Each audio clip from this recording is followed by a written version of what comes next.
Now, as you encounter problems, I don't want you to be problem focused. I don't even want you to be solutions focused. I want you to be goal oriented in a real way. Now, here's a challenge, especially when you grow up in poverty. God damn it, there's some things that just gonna mess with you. Brain food. Now, granted, yeah, there are actual foods that help you with your cognitive sharpness. But I realize we grow up with so much poison in the West, in the African-American lumping class, and this is spread because the African-American is disproportionately influential in global culture. You see, I run some tests on myself every now and then. I was having some troubles getting to my workouts. I was asking myself, what am I feeding my brain? Feeding it a healthy diet of inward music. I'm locked up, they won't let me out. They won't let me out. I'm locked up, which is actually a nightmare of mine. Yeah, I always figured, I've been in holding cells, but I've never been in the big house. I always thought at some point I got to go. Not like I want to go, but at some point they're going to get me in there because I'm the only one I know that ain't been in there. And my grandma went, my mama went, my daddy went, all my friends went, all my cousins went. It seemed like at some point they got a cell for me. Like, hey, we dusting it off for you. So it's a nightmare. But then we got these songs that we sing, and songs are spiritual. And we sing it on repeat. It's like programming our mind. I'm locked up. It doesn't put me in a positive mood. It's like martial music.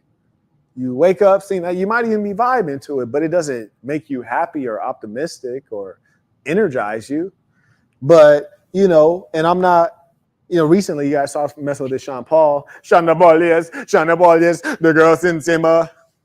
I mess around, put on some Sean Paul, and I just kind of like, this kind of get me going. Like, because he's not talking about being in prison, a place I don't want to go for sure. He talking about these Jamaican thoughts, which I don't mind dealing with some Jamaican thoughts. In fact, he got some bad hoes in the video. It's a good visual. Like, don't we all want some of these things? So it's like the difference in brain food and the way it makes you feel. And then you got Forensic Files, these negative ass TV shows. I remember when I was a kid, my grandmother always used to watch Forensic Files, or not Forensic Files, Unsolved Mysteries. It used to creep me out when I was a kid, right? I used to be like, Grandma, you watching that show again? And all it talks about is how people died and they never solved it. That's creepy as hell, right? Like, that nigga's still out there. The boy done been out there taking girls' vagina, killing everybody. He's still on the loose. You want to hear about this? And then I was very unpoisoned. And so I could see that it was poison because it didn't feel right. It was creepy as hell. Now as an adult, you've seen so much. You be watching Forensic Files, eating cake and ice cream. Like, your ass is down bad. Listening to murder and killing right before you do what? Go to sleep. Then you go to sleep. It penetrates and percolates through your subconscious. Then you wake up wondering, why do I not feel positive, good, and optimistic? I've just been watching murdering, killing, and death for a couple hours, then went to sleep to reflect on it. Last thing I thought of. Or you could feed your brain good humor. Laughter is medicine for the soul. There is something good about being happy and smiling. It's a simulation. Like this, it's nice when you can be at home in our era. We're fortunate. You can be at home. No one around you, not doing anything. You can turn on something good and positive and start belly laughing, deep laughter. And you feel good in that instance by you choosing to feed your brain good things. Or I'm locked up, black ass nigga in a jail cell. Like, who wants that? Like, come on. But the music be good as hell though, don't it? The problem is this. Starting with that self-love piece, when you don't have enough love, you're not going to take the actions to show yourself love by achieving your goals. We have all kinds of ways that we procrastinate. It's either, I'm even guilty of the same. Like, for example, I've convinced myself that I'm traveling around the world. I want to find the perfect place for Assassin headquarters. Like when we want to build this campus, a bunch of land, have different places people can take residency, and then also have some places where tourists can come in. Make this beachfront thing. Basically, it'd be like kind of like a bit of a resort, and a university type campus for the intellectually enabled, the creatives, the doers in the world. But I'm like going around, like, where do I? Because I know there's a tiered process. I got to first get an apartment there to just see if they hit me with some taxes when I buy an apartment. So what are the taxes? What are the changes in weather and politics? And then go buy some land. And then we'll have to build from scratch. I haven't even gotten started on which country is it. That's called the paralysis of analysis. I don't really have time to visit 190 countries. I need to at least just pick one and just get started. Maybe it's the wrong one. That's fine.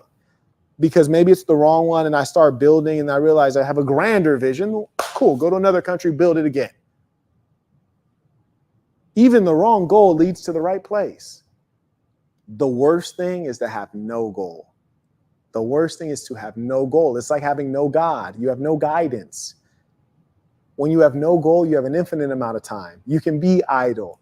You can engage in foolishness. Problems will tear you down when you have no goal. Because you experience problems, now you're thinking about solutions instead of your goal. See, sometimes you encounter a problem that you don't need to solve. We sometimes think all problems need to be solved. That's not true. Some problems you can just let it be a problem and keep on going. For example, if your woman's a major complainer, you might think the problem is she's complaining. The solution is, how do I stop her from complaining so much? Or you could have a goal. My goal is to have a beautiful woman who doesn't complain and is very supportive. Well, I don't need to solve the problem of getting her to not complain. I just need to pursue my goal of having a woman who is lovely and doesn't complain. You don't even need to solve that problem. Some things solve themselves, but in the absence of a goal, you're screwed. But the problem is sometimes we take too long to identify the goal or we fail to get moving. Achieve something, even fail at something. Pick a goal if you don't have a goal. The wrong goal is better than no goal. And it'll always lead you to the right place.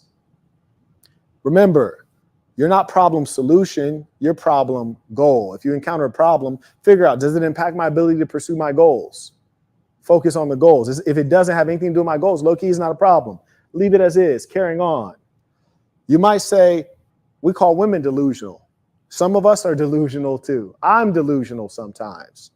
Delusional is where we are. Self-honesty is where we need to be, looking in the mirror, figuring out what's there. Why am I self-sabotaging? Why am I knowingly doing the wrong things, doing the things that hurt me, or failing to do the things that help me? Self-honesty, being able to tell ourselves the truth. The biggest issue is we're all liars. I said poor people are liars. They are for sure liars. But all human beings up and down the scale, we tell ourselves lies sometimes. But the question is it a powerful lie that's really going to hurt you? That's the sad thing. Like, for example, the queen faker. Every now and then I see people come in the comments and they'll say things like, oh, she's so much smarter than him. She's outsmarting him. And then I just think, God, that is an extraordinary level of delusion because the evidence is not there. Even in this interview, she's getting obliterated. And then you look at the educational background. Educational attainment is not direct one-to-one. You're smart if you have education. But if you go to certain levels and you can perform, it lets you know that you have a certain level of intellectual competence. We went through her history. She's failed her whole life. She recently figured things out after fucking up the whole time. And I just see, wow, it's delusion in her followers. And the best thing we can do is not ourselves be delusional and ourselves be lying to ourselves, because it will eventually hurt you. She actually was delusional and didn't tell herself the truth. That's why she showed up to debate me, got obliterated. And then someone I reached out to her like, hey, you want to do a round two? She was like, hell nah.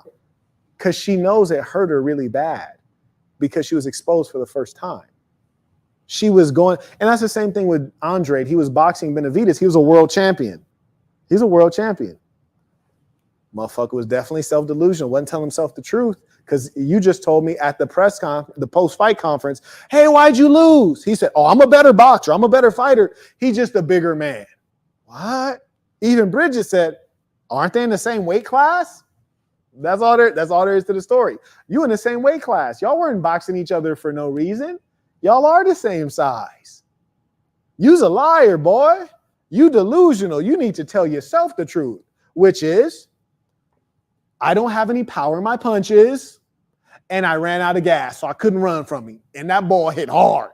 And when he kept hitting me hard, my soul left my body. I saw this shit. I was sitting at the best seats in the house. That motherfucker, after he finished getting punched on and that bell, ding, ding, I looked at that boy's face. I turned to I was like, his soul gone. He ain't getting up after this door. It's over. Am I wrong? You called it before they called it. I called it before they called it because I looked in his face. Because I've been in a boxing ring and I've been in a situation getting my ass beat when I knew I don't have the tools to do anything. They're too strong. They're too experienced. Their cardio's too good. I was in Texas one time, and I tell you, I will never just walk into somebody's gym cocky without knowing what's going on. Man, I walked in that gym. I just went in there to train. I'm in Texas. I just went in there to train.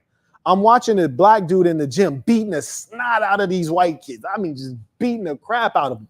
But the white kids, they look like they weren't good boxers. And I was like, nah, you ain't gonna just be flossing like that. Like, hey, y'all got some headgear? Yeah, you got a groin protector? Suit me up. Gym owner come out like, oops. Gym owner come out like, hey man, do you have a license or anything? Like, do you have your fight card? What is it called? That damn fight, that passbook. The He's boxing like, license. yeah, he's like, do you have your license? You got your passbook? I was like, oh, I got it on me, and I did. Cause I didn't walk in people's gyms before just through hands. And he was like, okay, well, all right, man, if you want to suit up, man, I suit up, I get in there. I start off southpaw on him. You heard me? I saw southpaw, bing, hitting him hard with jabs. Bing, bing. And I'm over here like, oh, yeah, he don't know shit about this. He's boxing them little skinny, scrawny motherfuckers with long hair. He don't know shit about this. I'm in there slick. Ali, bing, bing, hard jabs, right? And even his man's on the side was like, damn, that boy got a long jab, right? Then I didn't know anything about their clock because different gyms have their clocks, set up a certain way. And so you hear that, nah, nah, that means you have 10 seconds. And then you hear that, that means the round's over, right? So I'm in their gym. I ain't even figured out the clock system. I hear, I was like, oh, I must have missed the 10 seconds. Okay, it's, I'm like, oh, okay, the round's over. So I stop, I start walking away. Bing! I get hit in the eye. And I have my contact lenses on. And back then I used to fight with my contact lenses on because I never used to really get hit. I get hit so hard that I thought my contact lens fell out. This shit didn't even fall. It was still in there. I get hit so hard. I was like, bro, what the fuck? And the round was still on. So I finish out the round. I'm dazed. Then after that, I'm looking on the ground like, where the fuck is my contact lens? Shit is in my eye. Dude comes over like, what are you looking for? I was like, I'm looking for my contact lens. He's like, he's like, nah, it's still in your eye. And you can see because my eyes are red and the contact lens, you can see like the rim of it better. He's like, nah, that shit's still in your eyes. I was like, oh, okay, goddamn. So then I got to go back in for a couple more rounds. Shit is different now. I'm a little bit dazed. Motherfucker hit me hard. He done downloaded my whole style and shit. His cardio amazing. I'm like, damn, didn't he fight two niggas before I got in here? How the hell does he have this energy? And it was a different experience. And then I go back to, like probably like the third round. And I knew like I couldn't see myself, but I knew my face had to be saying, I don't have it. Like, there's nothing I could do right now. Like, I'm tired. I'm dazed. Like, once you get hit at a certain amount of power, like, and you're concussed, you're not sharp. Like, you can't slip. You're tired. Your punches are soft. Your feet coordination is off. All the tools I had were no longer tools. I was just a moving punching bag. And I knew Andre had that same motherfucking. I was like, I recognize that shit right there. Yo ass, you just call it, throw the towel. This nigga's done. And right after you said that, they threw the towel. They threw the towel. And I made people, and I've never lost when there's a referee. When it counts, I've never lost. And I made some people throw the towel. I remember there's this one big boy in Georgia. I beat his ass. His corner threw that towel quick. Hands was still flying. They threw that fucking towel. I wanted him to go night.